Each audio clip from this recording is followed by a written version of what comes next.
Welcome to the Dear Lovejoy podcast special. Today we're both very excited because we're meeting and having a conversation with Jon Ronson. Many of you will know who he is. If you don't know who he is, he's the Where man, have you been? Yeah, he's the man who wrote The Men Who Stare at Goats, The Psychopathy Test, Frank, and various other books. He also he's made lots of documentaries, hasn't he? He wrote Okja, that film for Netflix. Frank, the film. He helped write Frank, the film. More recently, The Butterfly Effect, which is the podcast which you talk about. Yeah, and we'll be discussing really most of these. We even get to discuss one of his early documentaries, which was Stanley Kubrick's Boxes. Kubrick. What did I say? Kubrick. Stanley Kubrick. Can't say that. Kubrick. Kubrick. Yeah, Stanley Kubrick's Boxes. We're discussing that, and we discuss Who's a Psychopath, which is very good. We obviously discussed the porn industry. He kept looking at you very like he was spotting you, I think. Don't think so. We discussed the porn industry, the adult entertainment industry, I think it's called, isn't it?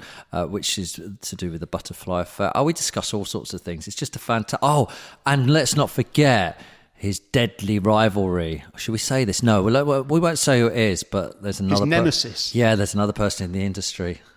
Just very quickly, because of some of the nature of the stuff that you talk about in the Butterfly Effect, maybe not one for the kids again, this one. Yeah. It's it gets a bit graphic, doesn't it? Yeah, so be careful. It's adult content, probably not best around children. Anyway, he's a brilliant guy. He knows so much, and a pleasure to have him in my kitchen. Let's meet him, Jon Ronson. This is just a guide to modern life. Modern life is hard to get just right. It can frustrate you and annoy. And if it does, right into Dear Lovejoy.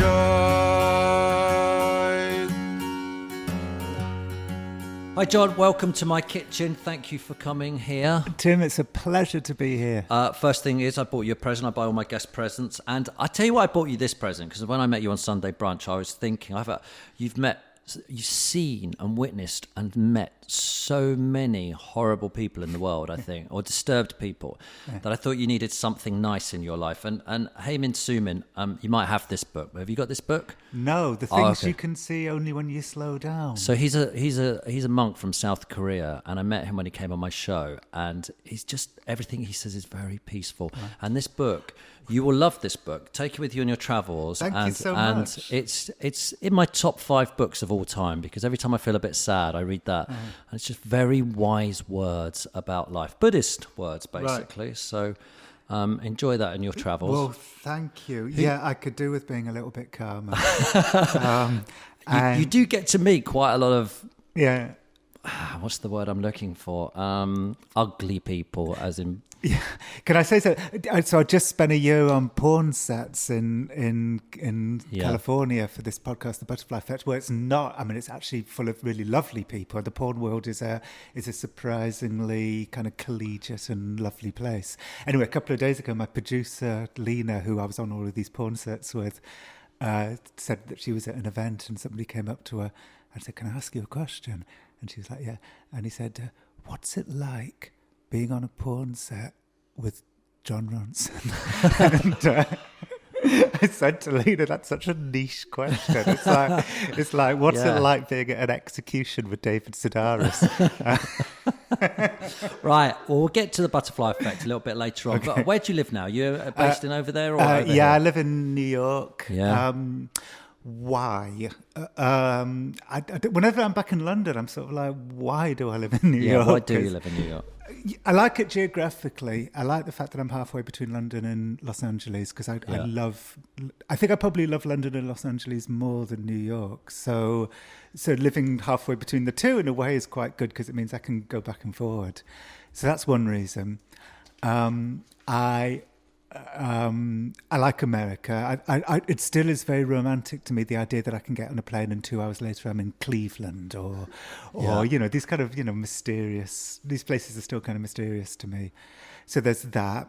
I've got some nice friends there. There's a little gang of us kind of expats, me and Maeve Higgins, the comedian, and Mona Chalabi, who acts for The Guardian, and Emmy the Great, the singer. We all kind of hang out together. That's cool. Yeah, so, there's some good stuff too. So how would you describe, for anyone who doesn't know you, by the way, you do, which I'm sure Mark and myself are massive fans of yours. You've done so many things, which we'll discuss about a little bit later on. But what would you say your job is? How would you describe your job now? Well, because I've started doing fiction as well as non-fiction, because I'm writing screenplays as well now. I get, this is a really pretentious word, but I'm kind of storyteller. No, that is exactly what you are. You're a storyteller. So I go off. What I've done most of my life is that I'll go off and have kind of adventures in shadowy, strange places people don't normally get to go to.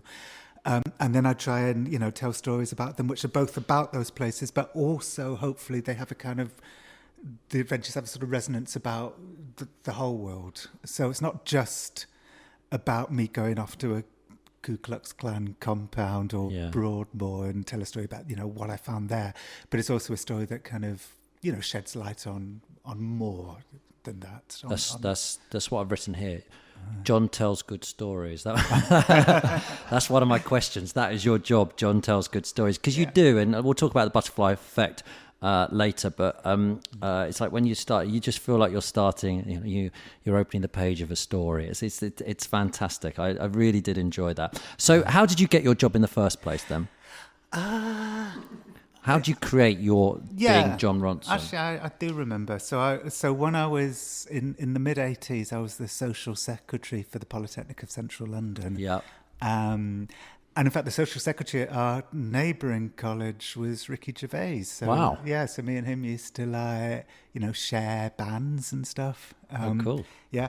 And anyway, I hooked up with a couple of bands. One was this Manchester band called The Man from Del Monte, who I'm convinced would have been massive had they not been managed by me. I managed them into the ground. And I became the keyboard player with the Frank Sidebottom Oh Blimey big band. And but I just wasn't going to be in the music business. Right. And I wasn't making that much money. I moved up to Manchester. I quit college and moved up to Manchester to be with the bands. And a couple of the people in the bands wrote for the local listings magazine, City Life. So I started doing that as well, because it was like paying a little bit of money. And it was just kind of obvious that's what I was good at. Right. So I'd go off and have little adventures. I had a discussion with you when you came on Sunday Brunches. What first attracted me to you was I'd watched some of your other work, but I didn't put it all together, actually, bizarrely, until the Psychopathy Test. And I saw the book in a shop and people had started talking about it. And it was the cover. And then I started reading it, and that was the first book I think I ever read of yours. And it was so easy to read. I read a lot of books, but I'm not a great reader. And your book is very, very easy to read. And you said when we were talking on the show, you said that was a conscious decision to make books that were easy to read for fools like me. Yeah. I've always wondered whether I've got a bit of ADD. Like my attention span is very short. So is mine. And so when I'm writing, a huge part of me is like, don't bore people. Take out any superfluous words. And in fact, that's the only fun part of the writing process, I think, is when you're nearly at the end and you can just say, okay, that's word's not necessary. I can put a full stop there, just those tiny, final, speeding up kind of details. Yeah. So I think that's why my books are easy to read, because I'm very kind of aware of my own attention span. And you tell a good story and they're easy to read. But those front covers... whose idea was that? Because they grab you, those covers. Whose idea was that? It's a Brighton company called Crush Creative who do my UK covers, and it was, my British publisher decided at one point that I was kind of well known enough to have like every book would have a kind of the cover would echo each other. Yeah. And not many people get to that, so I feel very privileged. But are you aware that they're when you looked at them, you thought that this will work in a shop? Was there a discussion about it and everything? No, I just liked it. My very earliest covers weren't so good. Right. Like they weren't very good at all. There was a bit of a breakthrough, I think, with the Psychopath Test. Let's talk about the Psychopath Test. Is that your most popular book, do you think? I mean, I think it's probably sold the most. You're about to go on a tour. Yes, Psychopath Night. Psychopath Night. Don't tell me too much, so I'm going to come and see you. Okay. But what's going on? What's happening? I don't even know what I'm doing. I just know it's you, so I went, I'll buy tickets to that. So how does it work? Well, a couple of years ago, I did this over-ambitious week of shows at the Leicester Square Theatre where I decided to do a different show every night. Right. So first night was Louis Theroux night, because me and Louis are kind of entwined in each other's lives. Right. In that right from the beginning, we were compared to each other. And I used to joke on stage that we were like conjoined twins in that for one of us to grow stronger, the other one had to die. Do you ever turn up? Or you ever do a documentary series, you turn up and Louis there and you go, oh, Louis. Oh my God. Yes, that happened. One time when I was writing my first book, then I went to this white separatist compound called Almost Heaven. And it was so far. I always remember passing a sign that said "Winding Road, next 76 miles," and we ended up at Almost Heaven. It was an 8-hour drive from Kalispell in Idaho, and we pulled up. We were exhausted, and I kind of opened the window, and some guy said, "Oh, you're British. We had another British guy here last week, Louis Theroux." No, Louis. It's like, oh. Yeah, me and Louis are constantly digging into the same stuff. Are you mates? We are now. Right. There used to be, when we were younger and more ambitious, there was... you can imagine, every time you read about yourself, you're in the same sentence as Louis Theroux. I mean, that's going to drive you nuts. So, everybody was comparing us to each other, who was winning the humorous journalist horse race, me or Louis, Louis ahead. And it's like, fuck. And I think probably both of us were probably a little bit affected by that. By being constantly compared to each other. Who won? You got films made. Yeah. Well, you know what? Louis John, won. Did you win? Louis won TV and I won books. All right, okay. Which is fine. So then suddenly we realised a few years ago, we matured our way out of that destructive thought spiral, and now we're fine. And I feel no competitiveness with Louis anymore at all, and I'm sure he doesn't with me. He's either. very good, isn't he? He's really good, and as a person, I like him very much. And I've had lots of lunches with him and stuff like that. So the first night was Louis night. Yeah. Then the second night was Shame night, which was appropriate because I'd taken too much melatonin to sleep, right? And I was too groggy, and the night was shit. So I feel ashamed by Shame night. Then the third night was Mystery Guest night. It was them night, and mystery guests were Russell Brand and Adam Curtis, which is great. Wow. Yeah. And then the fourth night was Adam Buxton night, and then the fifth night was Psychopath night. And I brought on these two women, both of whom inspired. Neither of them are in the Psychopath Test, but they both really inspired the book. All right. I'm not going to tell you. No, don't, because I want to come. Yeah, exactly. So, and it worked really well. The one thing I will say, because it's quite ambiguous, is that both of these women have had experiences in the mental health world. Right. And their experiences are kind of diametrically opposed to each other.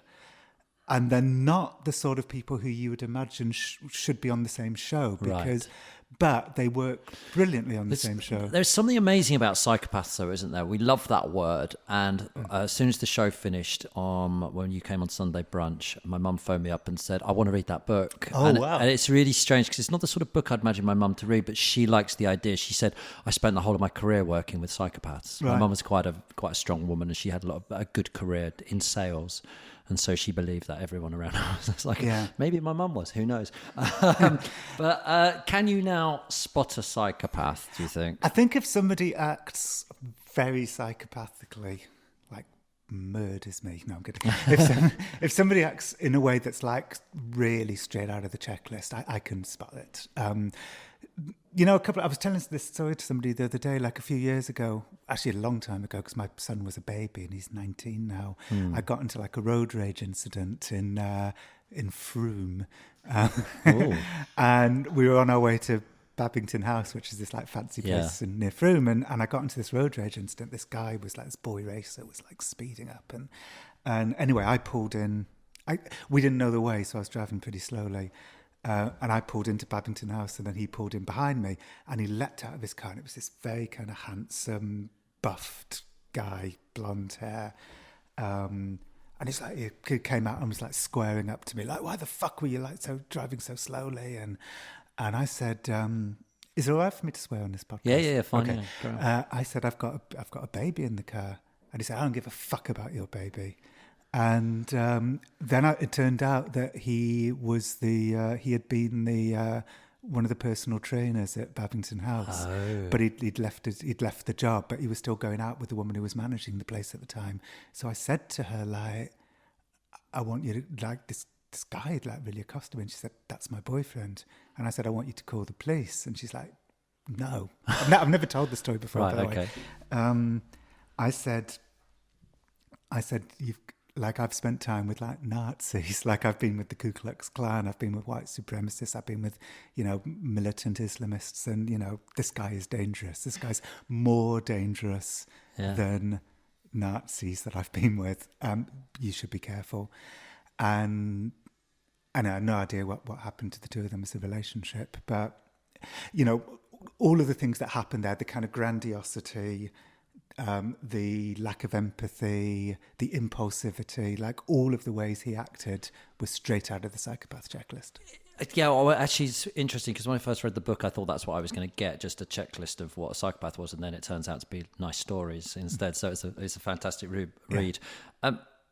So are Harvey Weinstein and Kevin Spacey psychopaths? I worked with Kevin Spacey a little bit. I wrote the book The Men Who Stare at Goats. Yep. And it was turned into a movie with Kevin Spacey. He was. I didn't see any weird. I was on set for a little while, and I was on a publicity tour with him, and I didn't see any sexual harassment there. Harvey Weinstein.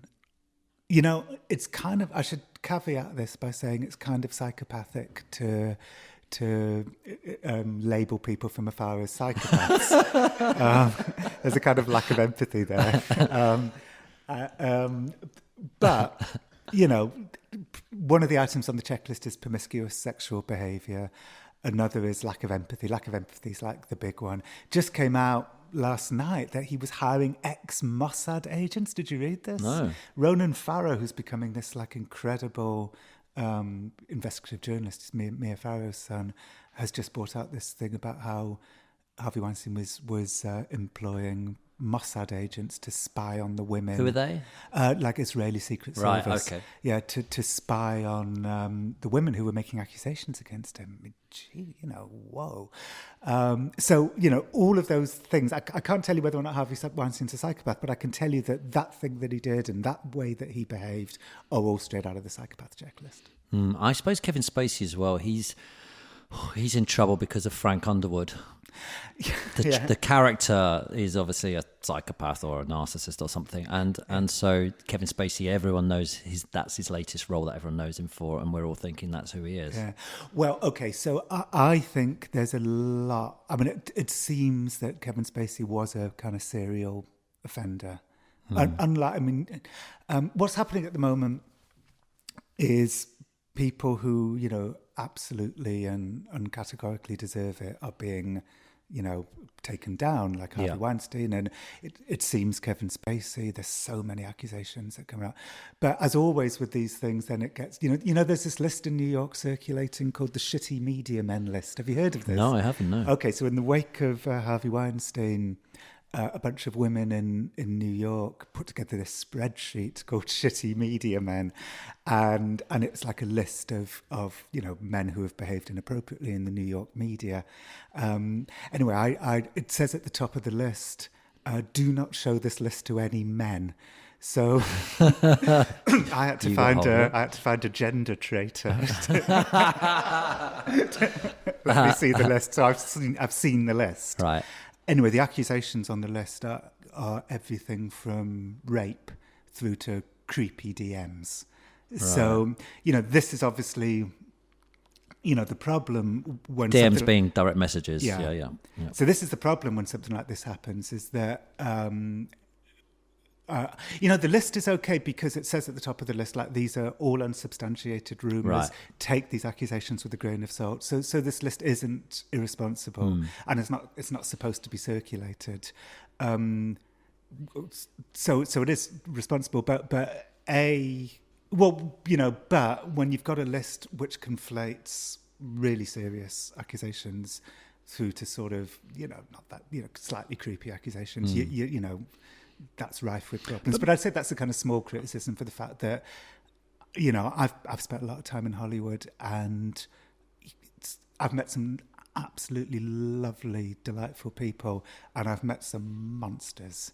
And I think it's about time that the monsters were taken when you say down. monsters because of sexual things, or monsters because they're just horrible people? I've not seen any weird sexual stuff at all, but I've seen like just bullies, like alpha male bullies. When I read your book, it was funny because I assume industries like the film industry, Hollywood, media, music, sport, they attract the psychopaths, obviously, because there's a lot of adulation and things like that. Yeah, so one of the items on the checklist is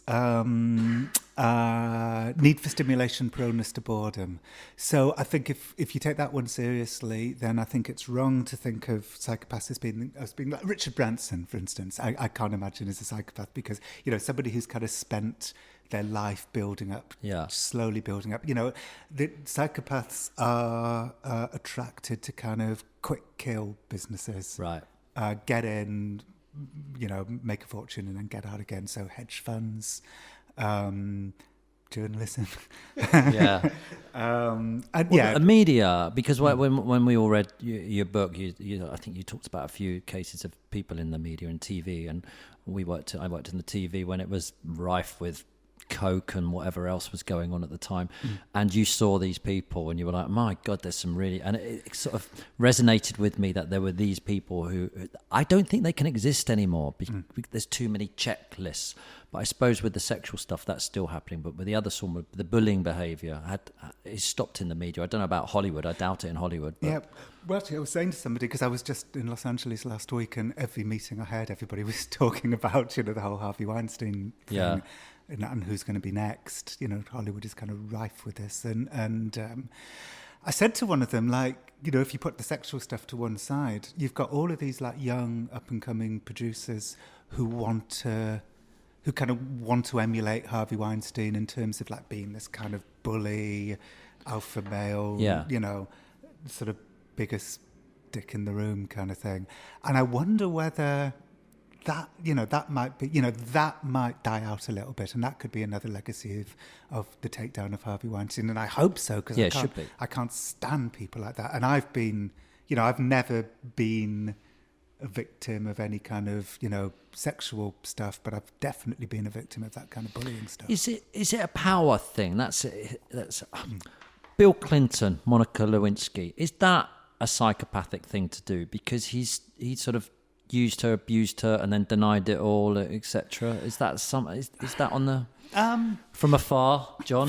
Well, you know what? I've become good friends with Monica Lewinsky. Oh, yeah, and I did know her the other night, and one thing I really like about Monica is she won't. When my public shaming book came out, So You've Been Publicly Shamed, it was a book that tried really hard to not be tribal. Like a lot of people who think about public shaming are like, people on the left are like, look at all of those, alt-right, racist, white supremacists who are kind of doxing feminist writers. And people on the right are like, look at all of those social justice warriors who are kind of attacking us, and neither side can see that they do bad shit too. Yeah. And my book was trying to be non-tribal. It was trying to look at public shaming, not in a sort of factional way.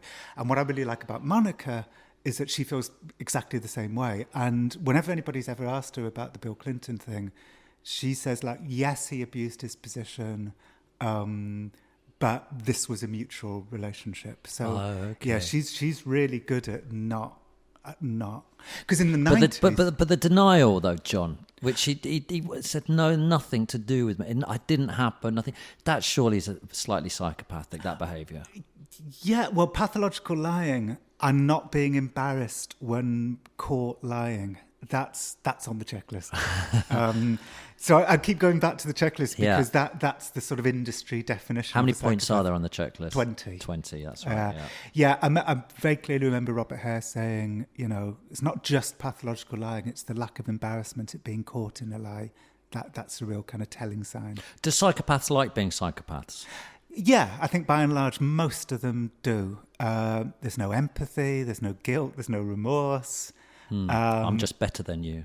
Yeah. That's what they think. And they're not like tied down by the things that keep us morally good. Are women psychopaths? Are there plenty of those, or is it generally a male thing? Okay, this is what I know about that.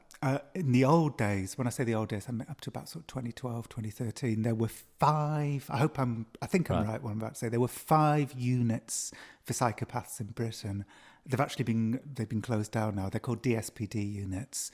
And 4 of them were for men and 1 was for women. So I think that's a kind of anecdotal breakdown. 1 in 5. 1 in 5. 1 in 5 women 1 in 5 psychopaths are women. Yeah. Not 1 in 5. 1 in 5 women are psychopaths, which I nearly said, and I'm really sorry.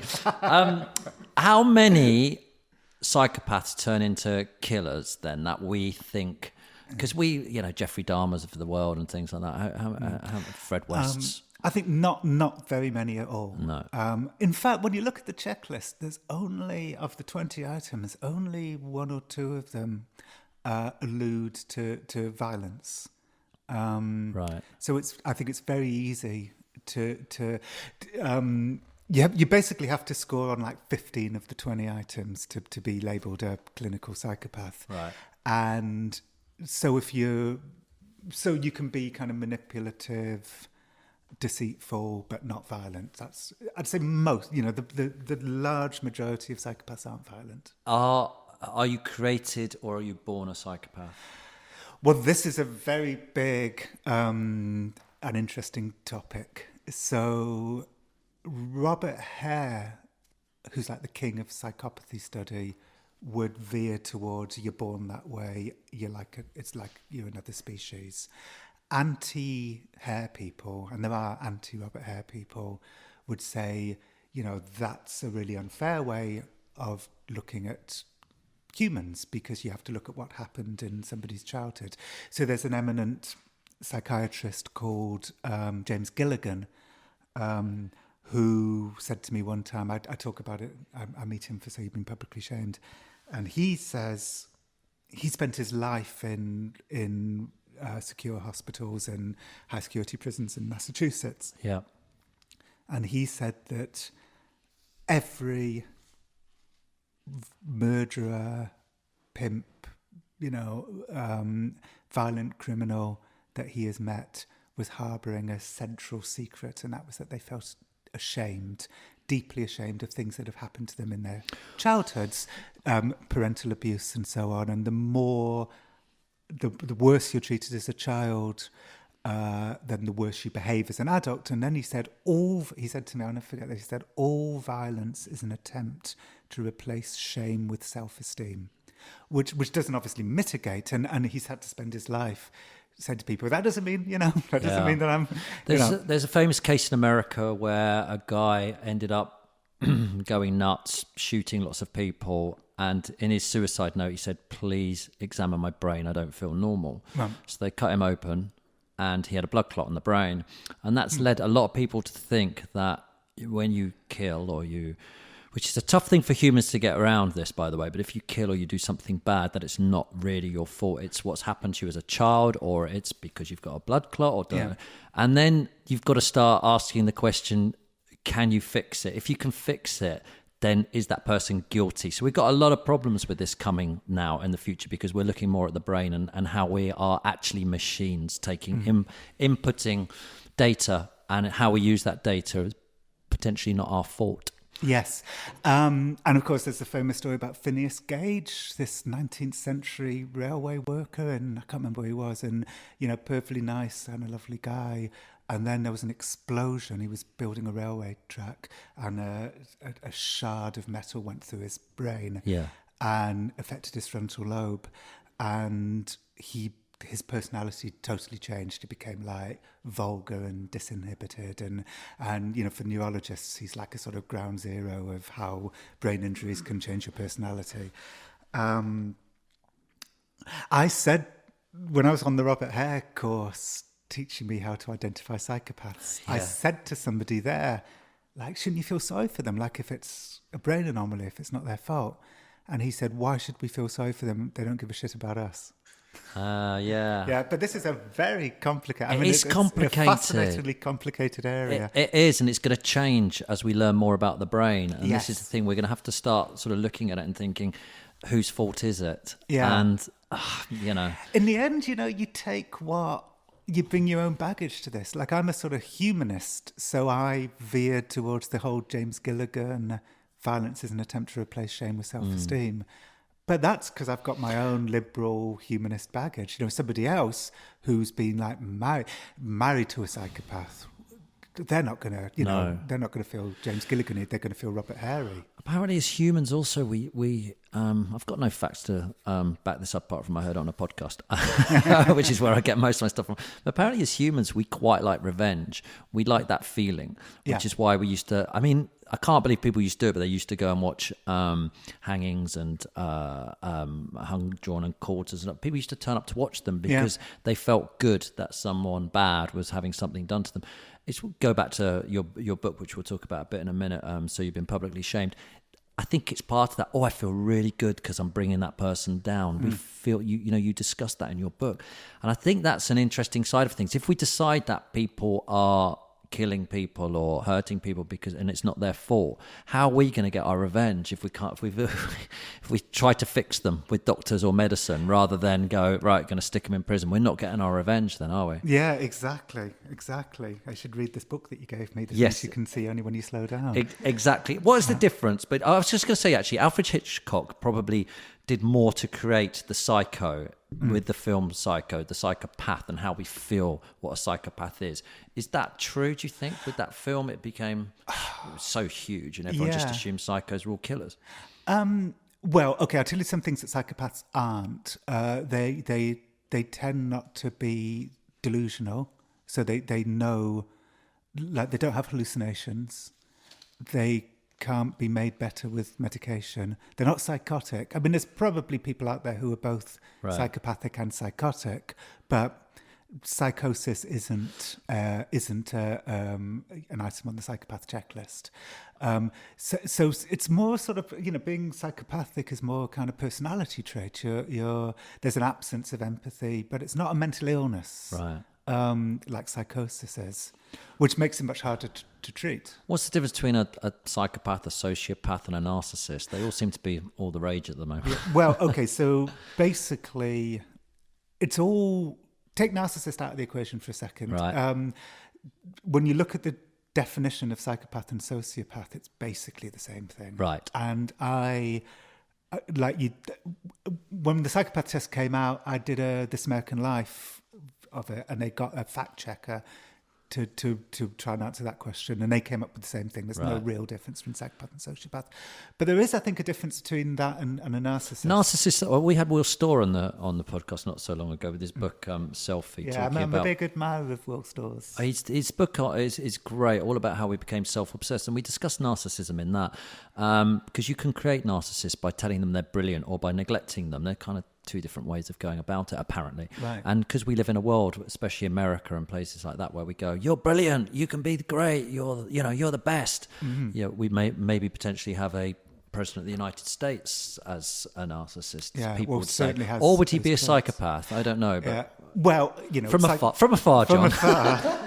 If I had to, one way you can identify psychopaths is like, is there anything going on under the surface? Like, because one of the items on the checklist is glib superficial charm. It's not charm, it's superficial charm. Right. Another item is shallow affect, which is an inability to experience a range of emotions.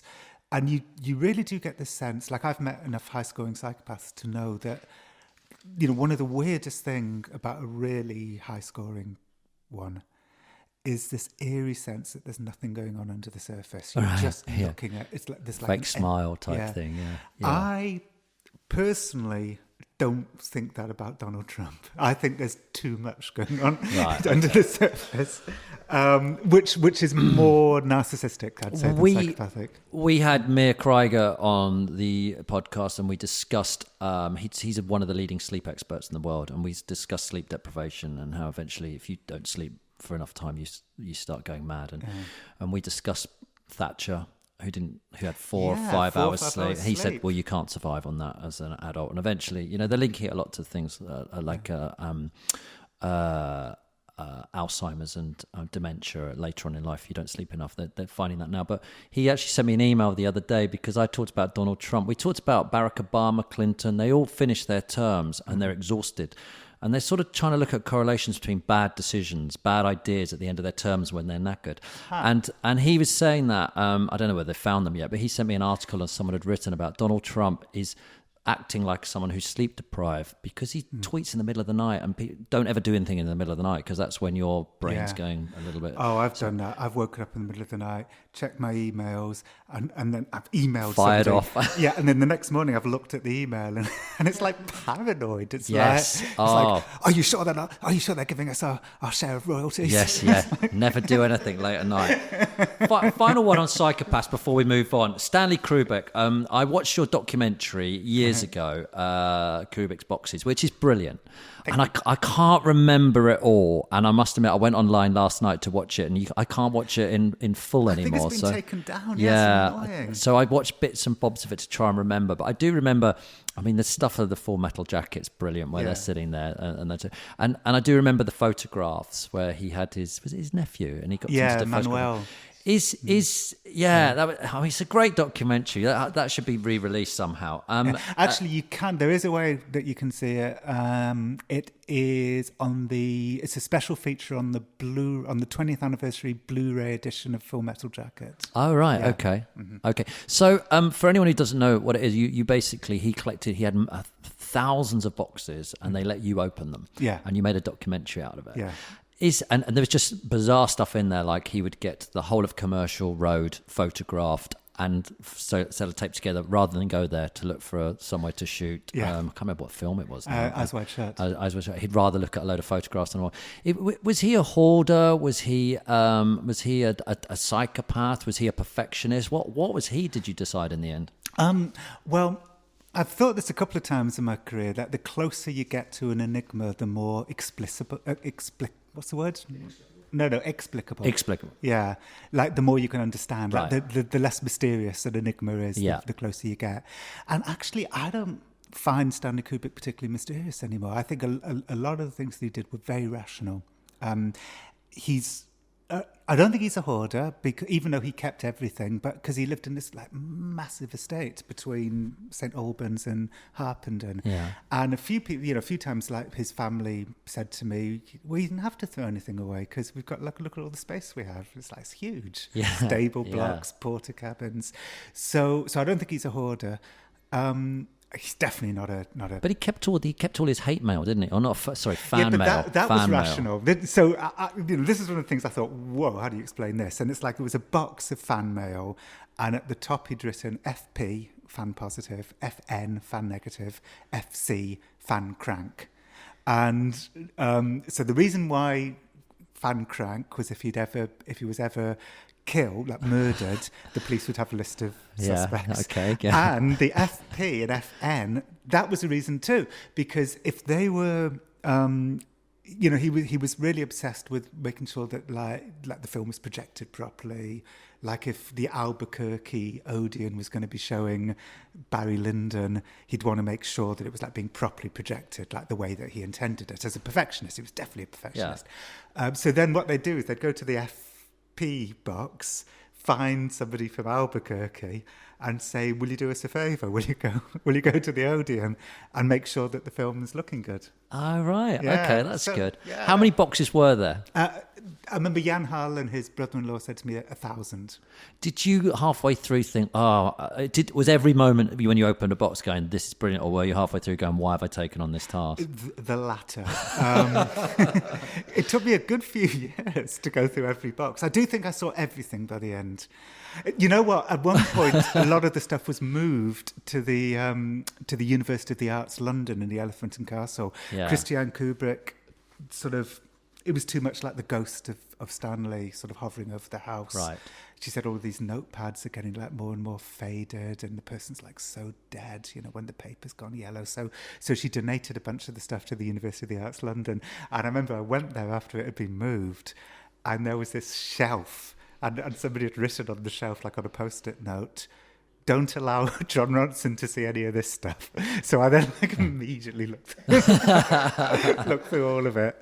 And most of it, you can completely understand why I wasn't supposed to see it, because there was some test shots of naked actors for naked scenes in the film. There was like private correspondence about, like letters he'd written to his kid's headmaster and, that kind of stuff.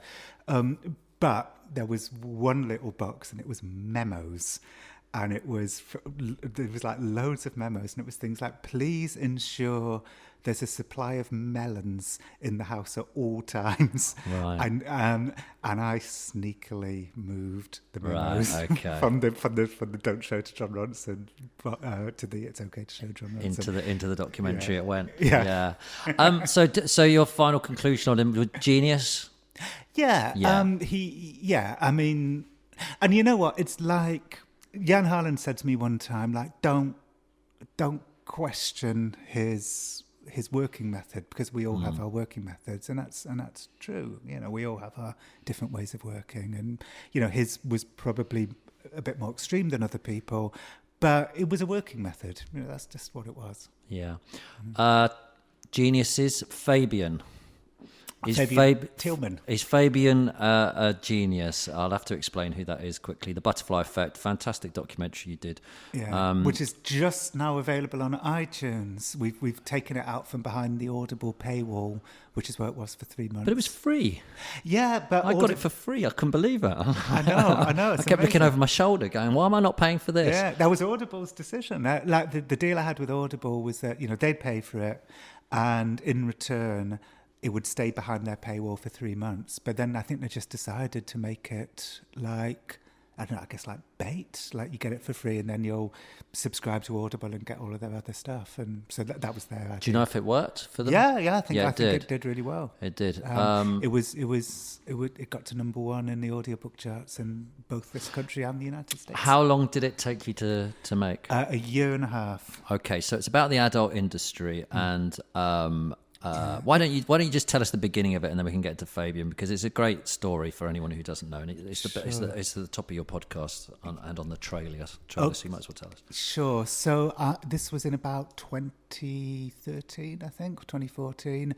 I was in Los Angeles, staying at the Chateau Marmont, which is very fancy. I don't stay there anymore because it's too expensive and a bit hipstery. Right. And so, but I was staying there back then, and I had a rendezvous with a porn star because I was interviewing her for my public shaming book. Right. And I'd never met a porn star before. Anyway, so I was in my room, and the receptionist phoned and said, your guest is waiting for you downstairs. So I went downstairs, and everybody in the hotel lobby was dressed exactly like I am now dressed, and kind of, how do you describe it? You're in a casual hoodie, sweatpants stuff. Inconspicuous colours, greys and blues, like the sort of, the outfit of the media introvert. Right, okay. And except for this porn star Yeah. who was dressed in this kind of very bright, very tight dress, very high heels. And she looked like this kind of great mad peacock, like this otherworldly, mysterious person. So I walked towards her, and I just happened to glance over at the receptionist, and he was looking at her. He didn't realise anyone was looking at him, looking at her, and the look on his face was one of total contempt. Like, what are you doing in my vicinity, you sex worker? Yeah, that was the look on his face. Whether or not he recognised her as a porn star or not, obviously I don't know. But it did make me think that a lot of people are very comfortable with porn people when they're on their computers, but not in their vicinity. Which is huge. So then you go on to make the documentary. Before you get into that, just talking about audio documentaries, they're becoming big, aren't they? Serial, S-Town, all those sort of things. And they're good to listen to. And when you were coming, I want to make documentaries now, audio ones, not visual ones, even though I love visual ones. I'm like, well, they're so much easier. They're so much less stressful. But it's not just that. I like what I was thinking about it, knowing that I was interviewing you, is that because you're very good at telling a story, and your voice is fantastic, by the way, for them. You're painting pictures for me, and I'm seeing I don't know what this porn star looks like. I didn't bother. And you talk about a picture if you want. All right. You got one on your phone. Well, I can Google it.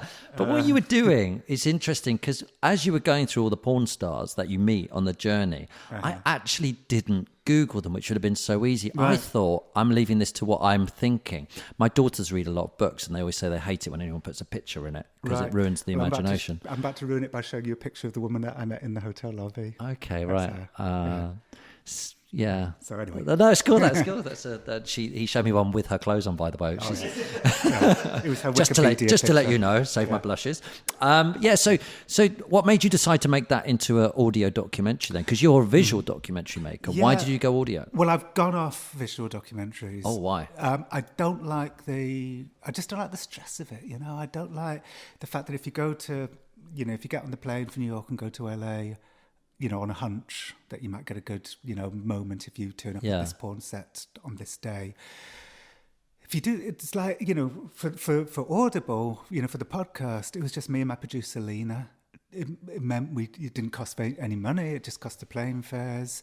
It's kind of really low stress, and we can go on a hunch. But if you do that with a TV crew, it suddenly becomes like a big deal, It's like you've got to get something, and it really matters. So there's the stress of making it, but also as a consumer of nonfiction, I tend to listen to podcasts more than anything now. Yeah. I tend to listen to podcasts more than I watch documentaries.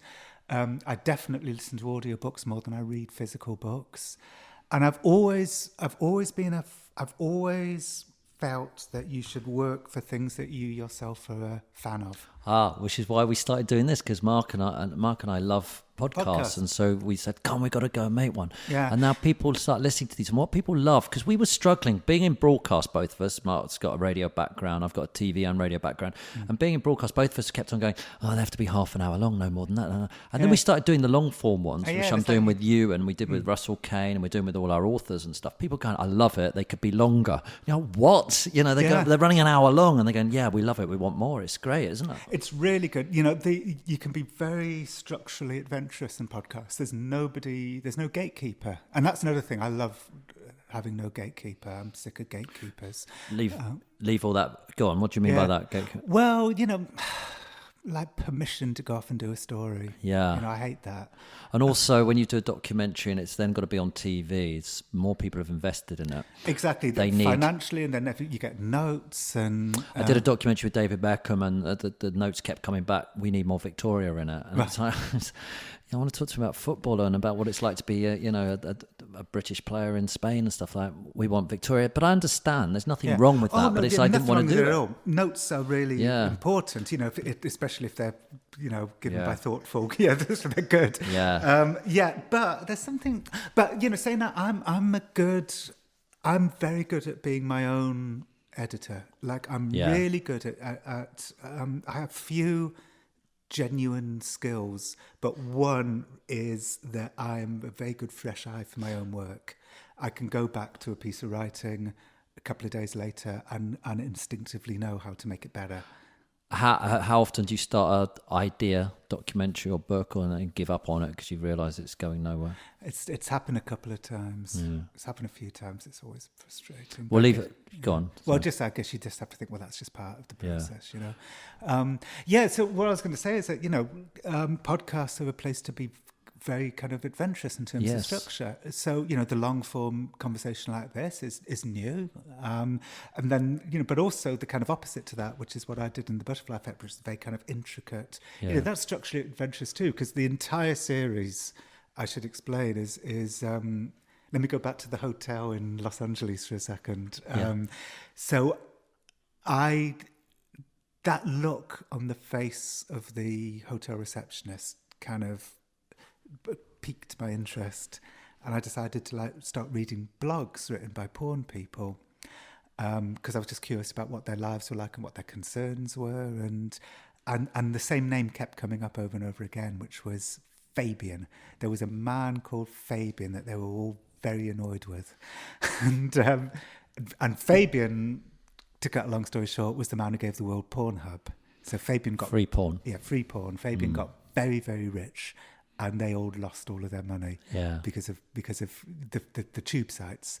So my entire series is about the consequences of Fabian's business plan, and it goes to some really crazy places, So if I go to this consequence, then through to that consequence, then through to that consequence. So structurally, it's very adventurous, and you can do that in podcasts. And it is amazing because the porn industry is huge because we've all got smartphones. And I remember first seeing an iPad around a friend's house, and they said, "What do you think of this?" And excuse me for being crass, I said, "Oh, it's a wipe on, wipe off wank mag, isn't it?" Basically, right. because I just thought to myself, young boys who'd been buying. I really apologise for this because it is quite crude, but young boys were buying FHM and Nuts and all those magazines where they were getting their porn. Mm-hmm. Suddenly they were able to get hardcore porn really easily, really quickly. Yeah. And then... it's changed everything. It's changed human sexuality. I said Fabian. No, it's Fabian, right? Yeah. Fabian made it free. So it's... and I was so shocked the other day because I was looking at one of my daughters was on just Googling something, and then a sort of thing came up for hardcore porn. Yeah. But I watched her... And it was like, she wasn't going, I'm going to click on that. She was like, it just happens in her life all the time. Because what do you do as a parent? She's 15 years old. Yeah. They're aware of what's going on, I think, out there. And hardcore porn is just thrown at them non-stop. So not only has he ruined the porn industry, he's infiltrated all our lives constantly, hasn't he? And our children's lives and everything, this one man. Yeah, pretty much every child. And unless you live in a country where Pornhub is blocked, like the United Arab Emirates, places like that, you can pretty much guarantee that this is how pretty much every child gets to learn about sex, is through Pornhub. Right, which just before we get into that, how rich is he? He's so rich that he has an aquarium with its own diver. I love that bit. What was he like? Was he a psychopath? Was he a genius? No, where is he at? He was a tech utopian, just a great idea. Yeah, Silicon Valley's full of people like Fabian. They're tech utopians, and the problem with being a tech utopian is that it does make you quite amoral. You're only thinking about the tech. You're not thinking about the consequences. Right. So he's a very regular. He's Mark Zuckerberg. Mark Zuckerberg didn't know about all the fake news, all the bots in the run up to the election.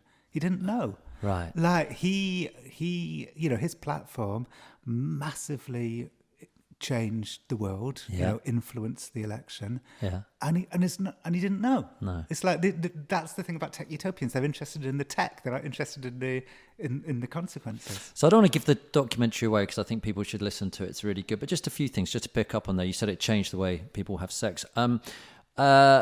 Interestingly, teenage pregnancy is down. Mm-hmm. Yay, good news maybe. And then why? Because erectile dysfunction is up. Like how? By 1,000% according to why is erectile dysfunction up? Why does masturbating to porn online mean that they're getting erectile dysfunction? I think there's probably, look, I mean, this is getting into an area I don't really know about, but I can guess. I think one reason is that it gives people a kind of idealized version of, it gives young boys an idealized version of girls.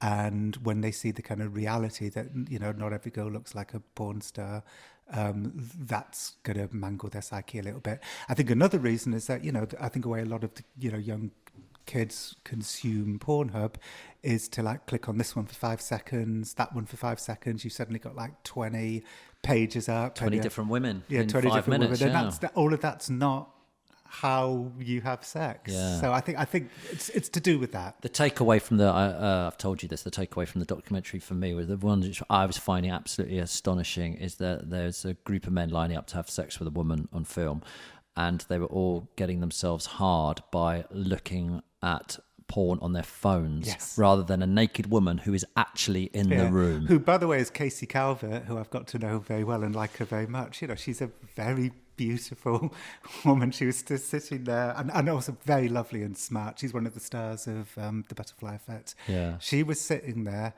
naked, and all the men were watching porn on Pornhub That's to unbelievable, get isn't it? aroused. Yeah. Well, Casey was just sort of patiently sitting there. And the other thing is, how old is Casey? Because you can do teen porn and you can do MILF porn, but there's a bit in between. Yeah. Where you're not. Well, you can't, because of search engine optimization. I mean, this is one of my. This is probably the best thing that I mean, best in terms of, when I say best in terms of like extraordinary discoveries, Yeah. is that because of the search engine optimizers up in Montreal, where Pornhub comes from, it's like, you know, everything's now an arms race of searchable keywords. So all the films, you know, the porn films used to be called Women of Influence. Now they're called Stepdaughter Cheerleader Audrey, because they have to pile as many keywords into their titles as possible, which means there are people out there who aren't keyword searchable and can't get work. So if you're a 25-year-old adult film actress, you're too young to be a MILF, and you're too old to be a teen. But you know what? Casey Calvert bucks the trend, because she, I think, probably is in her I'm not exactly sure how old she is, but probably mid-20s. And the reason why she bucks the trend is because she is a Spiegler girl. And there's 31, God, who would have thought I'd know this much about porn? There's 31 Spiegler girls in the Valley. And they're like the golden seal of approval. And Spiegler girls get work. They buck the trend. Why? Well, a few reasons. They're professional. Yeah. They turn up on time. They're smart. You know, they don't get stoned. You know, they're responsible and professional. And also they are amenable to any sex act at all. Right. Like they have no limits. What did you make of the industry? Because obviously we've all got our preconceived conceptions, but and there's preconceptions. Sorry, and there's a documentary, I believe, I'm watching on Netflix where they I think they Hot say Girls Wanted. Isn't it the one which says it's a horrible industry? You know, what did you make of the people in it? Well, you know what? So Hot Girls Wanted was set. There's 2 iterations of Hot Girls Wanted. There's a full-length documentary and then there's a series. I haven't seen the series, so I can't comment on this, and I think it may be better. But the documentary was very well made, but it was difficult because it was all set in Miami, where porn is illegal to make. So basically they found this kind of sleazy corner of the porn industry where the girls were being exploited and the men were sleazy and the girls were being forced to do things that they didn't want to do. And because they didn't contextualize it, they made it look like that is the porn industry. And the people in the Valley were like really annoyed. When I started making The Butterfly Effect, I heard over and over again people in the Valley saying we're really annoyed with Hot Girls Wanted because it makes it look like that's all porn, when in fact that's porn in Miami. In the Valley, it's much more, like, I'm not saying it's perfect, it's not perfect. You've got exploitative boyfriends who are kind of coercing their girlfriends into doing porn and so on. There's a term for them, suitcase pimps, like they turn up with the suitcase. But by and large, I would say the community in the Valley is collegiate. Everyone's nice to each other. It's respectful. Nobody's being forced to do things that they don't want to do. You know, it's probably more respectful than, like, the Harvey Weinstein stuff we hear about. I don't think that happens in the Valley anywhere near as much. It happens in Hollywood, but it doesn't happen in the Valley. So the people that I spent time with directors like Mike Quasar, porn stars like Casey Calvert are completely in control of their destiny, and they're respectful, and it's a positive community. What about the men on it? Because it's funny, because when you do your documentary, I can't remember if you ever mention any men on it, but you just mention women after woman after woman. Yeah, men are sort of irrelevant, aren't they? Really? Exactly. Which is why men have a much longer shelf life than women. Another really negative side of Pornhub is that you've got 18-year-old women all over America who have grown up on Pornhub and think, okay, I'll be a porn star. So they go to the Valley, all the producers shoot them for 3 weeks. Yeah. But then there's a whole new batch, 3 weeks later. So they have to go back home and they don't get any more work. So the shelf life of most female porn people is 3 weeks, unless you become a star, unless you become there's a young girl called Janice Griffiths who's now got longevity, she's really popular. If you're a Spiegler girl, you can have more time. Whereas the men, I saw the same 4 men over and over again. Really? Tommy Gunn, Tommy Pistol, Mark Wood, and Small Hands. Nice, Small Hands. Small what Hands. A name. Those 4 men I just saw over and over and over again, whereas I saw the same woman almost never. So what's Janice Griffiths. What's she got though that makes her? Is she part of the Spiegler stuff? Or? Actually, I don't know if she's a Spiegler girl or not. What gives someone the longevity in the industry? I think Janice Griffiths is just she's very charismatic. Okay. But it's a real minority. What's it like being on set? Is it a turn on? Maybe for the first half an hour, but you get desensitized very, very quickly. On my last day, I was on the set of Amish Girls on Rumspringa Volume 2. Oh, Jesus. And the director, Mike Quasar, said to me, who would have thought there was a call for a Volume 2?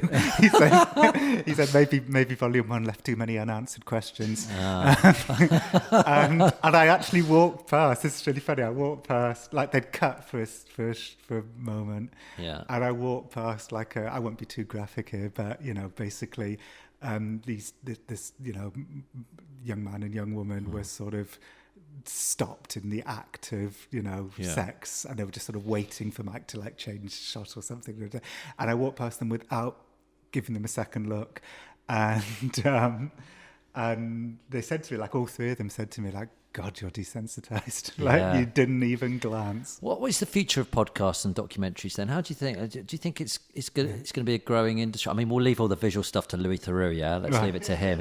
The old-fashioned Louis Theroux stuff. No, what's going to happen to the audio stuff? Do you think there's money to be made out of these things? Yeah, there are. I think it's the future of. I think it's the future of the way that people are going to just consume non-fiction in general. I do. That's how I consume non-fiction. Yeah, I do as well. Yeah, and the more experimental you can be, both in terms of doing long-form conversations like this, but also the more kind of intricate storytelling, like I did in The Butterfly Effect, and like Brian Reed did in S-Town. It's it's going to be a place for mavericks, and I'm really excited about the future of podcasting. And there is a way to make money through advertising, through subscription. I mean, Audible are doing it through the subscription model. So there are ways. People ask us how we're making money out of this, and we're not. I'm self-funding it, but it's at the moment we don't care because we love it, and it's a hobby. And I'm getting to speak to really interesting people, and I know the listeners love it. And it's for me, sometimes it's really good to do something that you're just enjoying, and other people are enjoying, and then you think, hopefully one day there'll be a career out of it. Yeah. But I don't care at the moment. Right, and this was I think it's what Adam Buxton did. I think Adam's doing a brilliant podcast. Yeah, it's great. Yeah, and I think he didn't try and get any advertising for the first 20 episodes or whatever, and then proved that people were liking it, and now he's making a bit of money through advertising. We're episode 42. We're not looking at it yet. We'll look at it soon. Can we talk about Okja? Sure. Or Okja? I don't know how's it pronounced. I think it's Okja. Okja, the story. I should know, having you should know. Consider you wrote it. The story. Tell us the story.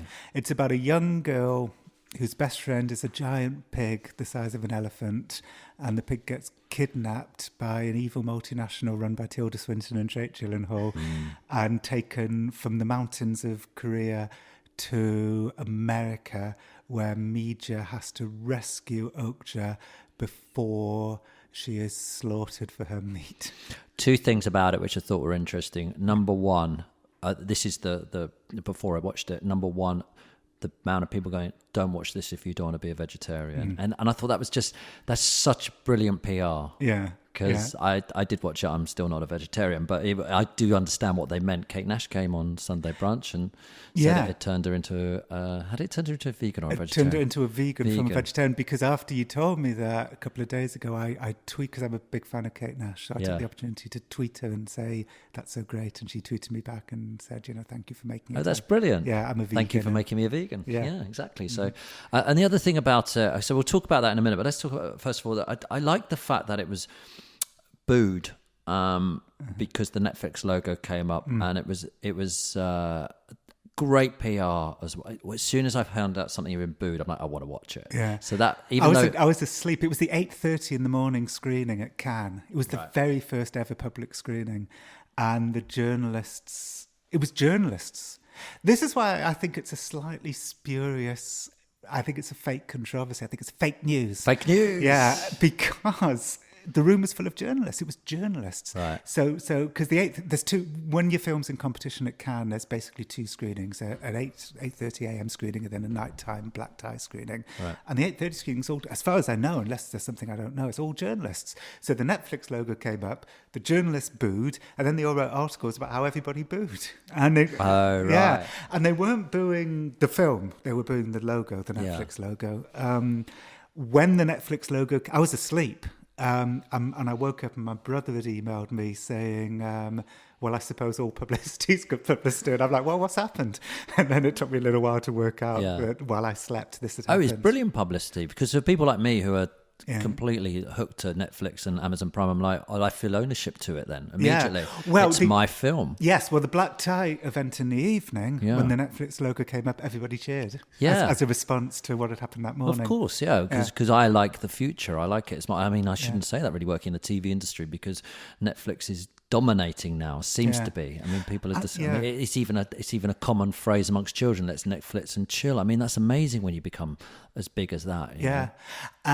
And actually Okja's reopened, I guess, for award season. It's now in cinemas across America this week. So Netflix are putting the film into cinemas. And they won't, the good thing about Netflix, they won't give out viewing figures, will they? So do you know? No, I haven't got a clue. Actually, so you don't know whether people liked it or not? No. Apart from talking to you on Twitter. Nobody knows. In fact, I Skyped with Tilda Swinton the other day, and she said it's such a weird feeling. Like when a film comes out, normally you can check the figures to see how well the film's done, but with Okja you can't. So she doesn't know, and she's a producer on the movie. Yeah. So for anyone who doesn't know, what Netflix do is they decide not to release ratings so they can be creative. So if they put something out which doesn't rate, they don't want everyone to say we've got to cancel it if they like it. And I think it's an amazing idea. Yeah. I mean, I love the fact that the reason why I love the fact that Netflix made this film is because the whole movie is leading up to this incredibly disturbing, poignant,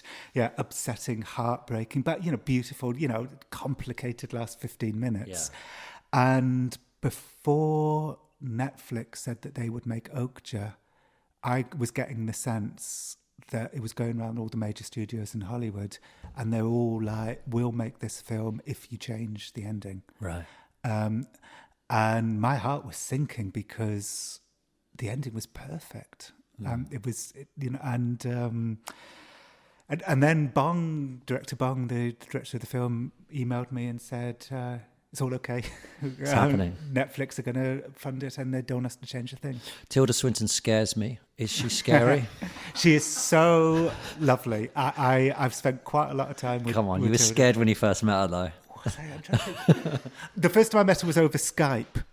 She was in South Korea with Bong and her partner Sandro, and we Skyped. And so that was the first time I met her. But the first time I met her in person was at a restaurant in New York. I know, she was lovely. She's Lovely, lovely, normal. She has the same frames of reference as us. So, Right. you know, we talk. You know, one of the very first things we talked about was how much she loved the IT crowd and Father Ted. Oh, cool. Yeah. So all right. you know, that's You're a fish and chippercrit, apparently. Is that right? What is pescatarian. Who calls you that? A vegetarian said that to me on Twitter because I mentioned that I'm a vegetarian who eats fish. And, You're a fish and chippercrit. yeah, I someone love said, that. you know what we call that? Yeah, we call you fish and chips. That's brilliant. I just wanted to quickly touch on this. I did a because it's a really interesting concept. I interviewed the guy. Do you remember they made the $325,000 burger once? The man-made burger. Yeah. So they made it in a laboratory. And $325,000 it was, and you know, and all the tabloids loved it. The most expensive burger ever. So I interviewed the guys doing I like the future, and I like change, and I like things like I get excited. That's why I'm doing podcasts and stuff. I get excited by it all. And so I was doing a little series of mini documentaries for 4OD, and we interviewed the guy who made the burger, and I said, why are you making it? And he said, there's a group of us who believe in animal welfare, and it's done for that reason, right? Not to generate money. And it really stuck with me because he goes, in the future, we're going to think killing animals is a very strange thing to do. Simon Anstell, I haven't seen it, but he did a documentary. Carnage. I haven't seen it either, but apparently it's very good. About killing animals. And in the future, apparently, we're going to find it really weird to kill animals. So that's obviously the poignant bit in your film, as you discussed. But I think it's true. You know, when you know, I mean, I follow a lot of pigs on Instagram. I follow Esther the Wonder Pig. Really? Yeah. Do you know the Esther the Wonder Pig story? No. It's such a great story. It's these two gay guys in Canada, and they bought a mini pig. You know, one of these tiny little baby pigs, because they thought it was like cool, because they were kind of a bit hipstery and cool. But it turned out that Esther wasn't a mini pig. Yeah, she grew into this Yeah. massive fucking pig, Yeah. and she lives with them in their home, Right. and it's Esther the Wonder Pig, and she's amazing. They dress her up, and she's always really happy, and I'll have to follow her. Oh yeah, totally. So I follow Esther. I also follow Seymour the squirrel, which is a domesticated squirrel. I love Seymour. Almost makes me cry at night. There you go. That's your imagination working overtime for you. No, it's not. No, you know what okay. Seymour does? What? So every morning, it's in Florida. Every morning, Seymour's owner or Seymour's parent takes Seymour like to the trees. Seymour like jumps off his shoulder, runs around all the other squirrels. When he's tired, he just jumps back onto his shoulder, and they go back home again. Oh, that's so sweet. Yeah. Oh, on that protein thing, I've been looking at the protein thing for a while and working out what's going on with the protein, and apparently the fish protein's very easy to make now. Right. Okay. So, And it's all completely human-made. yeah. So the theory is that we are going to be making protein very soon. And if we're making protein very soon, we might be able to make human protein. Right. And will we want to? Will we? eat Then humans? that sets. Why do we make protein which is nearest us to Right. if it's nondescript protein? And it's like then Whoa. that's a real moral dilemma, isn't it? Yeah. It's a. Listen, I know we're going to run out of time soon, so Okay. let me just double check. I just wanted to make sure that nobody had tried to text me. That was important. That's all. Okay, we've got a cab coming soon for you as well. I think it might be here already. So can we just go on to? So you've been publicly shamed. Sure. You got publicly shamed in the end. The book was about publicly shaming. We've discussed it a bit on the show, how everybody came and they went, everyone goes onto the internet and they slam you. You got publicly shamed in the end after doing it. How did that feel? Bad. It felt very bad. It was a really rough year for me because I was like being attacked. Well, it was not true. Like, so I brought out this book about, public shaming that was critical of public shaming on social media. Not critical of the serious stuff. Like I'm not, obviously I don't feel in the slightest bit critical about when, Nazis marching on Charlottesville are being publicly shamed, or sexual predators in Hollywood are being publicly shamed. My book was about how easy it is to have miscarriages of justice. So I would concentrate on people who made a joke that came out badly. like a liberal joke that was misconstrued. And I was writing a book about people like that, like people who were massively disproportionately punished for very small offences. But a bunch of people who hadn't read the book basically decided that because I was being critical of public shaming on social media and social justice relies on public shaming as a weapon, that must mean I'm against social justice. Yeah. Which I'm not. I am for social justice. I was saying to somebody the other day, like, we're not massively different ages. I mean, when I grew up, Saturday night TV was all racism, misogyny, and homophobia. I watched Mrs. Doubtfire the other day. It's got racism in it. I watched 16 Candles the other day. There's a Chinese character in 16 Candles. Every time the character appears on the screen, a gong goes off. It's unbelievable. And political correctness is eradicating that stuff from the culture, and I think that's very, very positive. But there's a kind of dark side to public shaming, which is these kind of injudicial outrage mobs who are destroying people who don't deserve it. So I brought this book out, and then people decided to just try and get me because of their idea of what they thought the book was about. And so for a year, like I'd wake up in the middle of the night and there'd be like 900 Twitter notifications because I was being like doxxed. And it was awful. Much of my self-worth is wrapped up in my work, in how well I do my work, and so it was a really rough year for me. And the problem with it is, I find, is if they looked at your back catalogue, you would see there's a genuine person there who cares about the world and is creative and is, artistic, intelligent. Yet they're going to basically all jump on a bandwagon about one thing someone says. Take a sliver, the tiniest sliver of somebody. And try and bring you down. Yeah, and then just decide. I mean, over and over again, people are being defined on social media by this sliver of their lives. Yeah. A tweet, that nobody knows anything else about. I'm not talking about public figures. I'm talking about like private individuals. Yeah. But what happens with it when you're people like us is if the person has credibility, like a journalist, one of our colleagues, so, one of our, then people go, well, it must be true then if something happens like that. So then you end up with people looking at you and going, well, it's got to be true because why is anyone going to lie? And it's very strange. And it's funny because because I'm on TV, I never get involved in political things. I never get involved in jumping on the bandwagons with any of those things because I just don't want to get involved in it, really.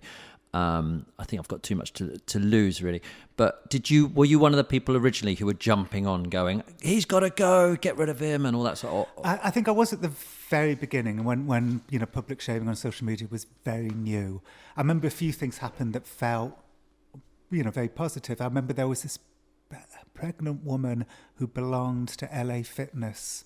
This is one of the first great Twitter shamings. Yeah. And she wanted to cancel her membership because she'd lost her job and LA Fitness refused to let her cancel her membership. So you jumped on that? Yeah, so we all jumped on that and LA Fitness very hastily backtracked. We were discussing the other day, though, what's the good thing about it is when you look at the Hollywood scandals at the moment or the MP scandals or any of that sort of, it gives people a voice to go, hey, it happened to me. And that's where it works, doesn't it? And when you've been, obviously, when you've been victimised, when you've been the victim of sexual harassment or bullying and, the court system, has let you down, of course, when something like this happens, it's positive. I mean, as we said right at the beginning of this conversation, it's there's still pitfalls. Yeah. But, basically what's happening is really important and valuable social change. Jon, it's been a pleasure talking to you. I know we're running out of time here because we've got places to go. You've got places to go and stuff. Can I just ask you the questions we ask everybody who comes on the show? Yes. First of all, what advice were you given that's been invaluable to your life? Well, you know what? I alluded to this earlier on in the conversation. Right. So the very first thing I ever did, beyond writing a column in Time Out, was I did this TV show for BBC Two called The Ronson Mission, and it wasn't very good. And, I would argue that we had our moments, but it basically wasn't good. And I was pretty unemployable for a little while afterwards. And I said to the producer, Neil Crombie, who now produces Grayson Perry's stuff, he's a very accomplished arts producer. I said, I'm not sure if I'm going to get any more work because people hated our show so much. And I was like 25, and I can't remember exact words, but he basically said to me, like, you know, don't wait. You're Jon Ronson. Don't wait for somebody to give you permission to work. Just go out and do it. Like, hustle, you know, just go out and do it. Don't wait for somebody to allow. And I think that's like the best advice I ever had. Easier to do it than ever at the moment. You can self-publish if you want to write a book. You can go and start a YouTube channel. You can do a podcast. So you know, now's the time to do it. What mistake do people make? Maybe doing your job. I wonder if it could be connected to documentary making or anything. What mistake do people make? You know what? The mistake I tend to make, and I'm getting much better at it, is like if an editor wants me to write a story that I don't feel that passionate about, but maybe I'm feeling a bit paranoid because I haven't got much work on that week, or the editor's like very persuasive and I'm easily persuaded, I agree to do a story that I don't feel particularly passionate about. That story is rarely very good. Right. So I would say if you're going to do a story, only do stories that you really want to tell. Perfect. Any life hacks? What does that mean? Well, the one I always say, which is my favourite, the one I came up with once was, if you don't want to smoke, never put another cigarette in your mouth, which people have laughed at, John, but it's something that can help people with their life. So like an easy, small... something maybe in travelling, you do a lot of travel. Is there any hacks in travelling or anything? You know what, if you possibly can, try not to be woken up artificially. I know that's easier said than done for some Mia people. Krieger says that, who's the leading sleep expert in the world. Try and wake up without an alarm. It's very important. Yeah, that changes my life massively. What's it like to be famous? You know what? Actually, many, many years ago, Zoe Ball, when she was at the height of her fame, said to me, because we were friends back then, I mean, I still would like her. It's not like we fell out. Just kind of drifted, apart a bit. That's the headline, John. That's what we heard. I remember she said to me one time, I think I was in her flat, and there was a photographer hiding in the bushes outside her flat, waiting for her to come out. And she said to me, I really envy you because you're famous enough for it to kind of be good for your ego, but you're not so famous that it affects the quality of your life. And I've always managed to maintain that level of fame. And the final question, what is the meaning of life? Well, I'm not the right person to ask because I worry all the time. And, I'm worried. All I do is kind of work. I mean, now that my son's 19, I just work. I work and I go to the gym, and that's my entire life. Like nothing else. Perfect. John, thank you so much for coming on. If they want to, but that's not the meaning of life. That means I failed at the meaning of life. All right, okay. If they want to come and see the Psychopath talk, is it called? When are you putting this up? Well, I think it should go up within the next week or so. Well, you know what? Our shows are almost entirely sold out, thank heavens, except for Coventry, where Icarus, we flew too close to the sun. So could everybody please travel to Coventry to see me at... Coventry, okay. So, you know what? It's a podcast, so I can tell you this. So we are doing... Yeah. I'm going to tell you all of our dates. It's only 6 dates. Saturday, the 11th of November, Tyne Theatre in Newcastle. Sunday, the 12th, Liverpool Philharmonic. Monday, the 13th, Brighton Dome. Tuesday, the 14th, Coventry. 15th is London. 16th is Cardiff. I'm there on the 15th. Right. I'll wave at you. Yeah, but I won't put you off, but I'll wave. London's sold out. Cardiff's practically sold out. I think there's a couple of tickets left in Brighton and Liverpool and Newcastle, and there's many tickets left in Coventry. Get to Coventry. And if you want to follow you, John, what's your Twitter address? It's at Jon Ronson, no H, JONRONSON, and on Instagram I am also Jon Ronson. Thank you so much for coming on. It's Tim, been it was absolutely a pleasure brilliant. talking to you. Thank you. Thank Cheers. you. Jon Ronson there. I thoroughly enjoyed that. I looked down at my stopwatch halfway through that, and I thought, we've been going so long here, and it feels like only 5 minutes. I reckon I could have talked to him for a good 2-3 hours. Sadly, I knew he had to get off and do something. He was doing some more writing and had to get off. Otherwise, I think he would have probably sat and talked for 2 or 3 hours, wouldn't he? He's amazing. You can ask him a question or set him up on a subject, and he just has so much to say, and it's all really engaging. Yeah, he's one of those guys when when you meet them, you want them to be as you think they're going to be, and he genuinely is. It's about the third or fourth time I've met him now, and every time I find myself just engaging with him so much about all sorts of different subjects. I'm upset we didn't get to talk about Frank Sidebottom, because I love talking to him about that. He was obviously in Frank's band.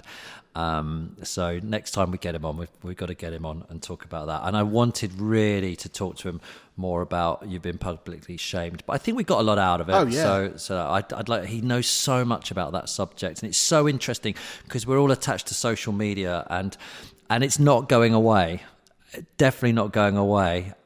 Hey Mark, the genie's out of the bottle, so we've got to just make sure we know what we're doing with social media, and it's an interesting what's happening with it at the moment. And John has got so many great views on it. We discussed, if you were to get involved in it, what you should do, and I don't want to do it now because John's got some theories on what you should do if you're one of the people who've been focused on who did it, and the mistakes that he made. That'd be a good special to do about social media, about it, if you've ever had a backlash on it, because a lot of people have. Oh yeah, if anyone has had anything like that happen, write in and let us know what happened. We could even get to John and see if he's got any answers. Yes, exactly right. So anyway, I hope you enjoyed that. Mark and I will be back really soon with one of our ones where we just sit and chat and do our agony column. I'm thinking, please, much prefer the interviews. No, we've got some really good problems coming up. Actually. It's just we've got some good interviews as well. We're trying to juggle both, and we don't want to put too many out a week at the moment. You know, we really don't know what we're doing. We're just doing it. I mean, I think that's clear. Yeah, we're just going along and seeing what we can do and how we're putting them out. But we're really enjoying it, and that's half the battle. I hope you're enjoying it too. So we'll see you all on Monday, and I think on Monday we've got another special. We've got another special. Who have we got Monday? Ronnie O'Sullivan. Yeah. Ronnie O'Sullivan, which is great. You're really going to enjoy that. And then we'll be back real soon with one of ours. Okay, mate. We've got to record one soon. Anyway, that's it from us. So we'll see you next time. And from now, peace and Lovejoy. I'd completely forgotten about this. Peace and Lovejoy. Peace and Lovejoy. Bye.